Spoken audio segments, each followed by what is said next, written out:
Hi, I'm Naomi Withers, the Spatial Systems Stream Lead from the Technology Solutions Unit from Forest Fire Regions in DELWP, and I'm going to present on the new Image Web Viewer and building a one-stop shop for emergency response.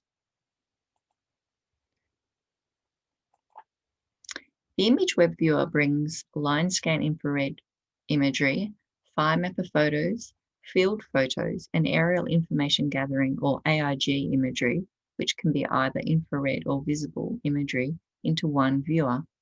Currently, they are all available in eMap as separate layers, and users must click on each georeferenced point to bring up an image. This tool allows a user to select a date range or a time period within the last 24 hours to show all the current photos and images. On spike days, when we may have hundreds of fire starts, we can have hundreds, if not thousands, of images being captured in a 24-hour period. And this tool allows operational staff to view in a more focused approach. Users can select images, for example, from the last 3 hours, allowing them to remove any older images that may clutter the map and provide a clearer picture of the incident.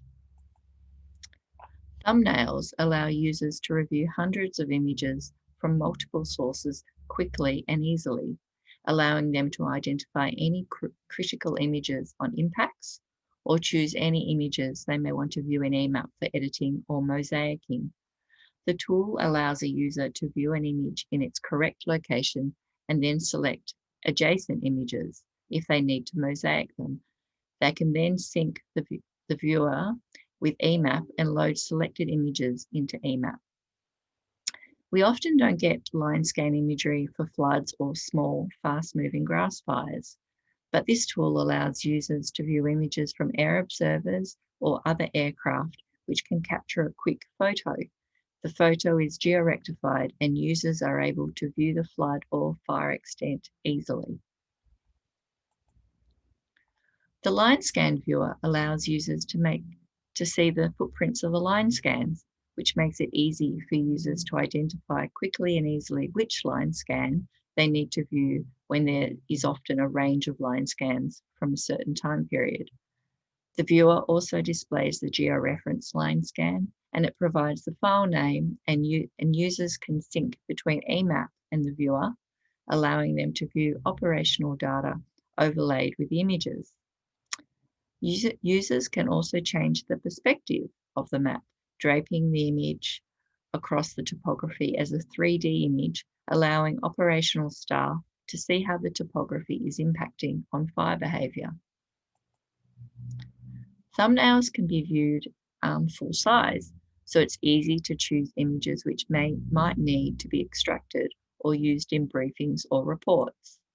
Thumbnails have pop-ups which display information on the date and time of the image coordinates, its zone, and the app used to capture the image, and depending on the image type, the map name or location or nearest town. Some additional features of the image viewer are you're able to sort images by date and time, and you can set the map extent to DELWP fire districts, which is useful for IMTs focusing on specific incidents. The Image Web Viewer also has a range of base maps available for users to display the images over, either topographic backgrounds or satellite and aerial photography. Depending on the scale being used, the VicMap hybrid imagery layer will adjust accordingly. This is a useful feature when air observers take photos of smoke sightings and the mapper needs to geolocate them and identify their accessibility for crews to attend or whether aerial attack is needed.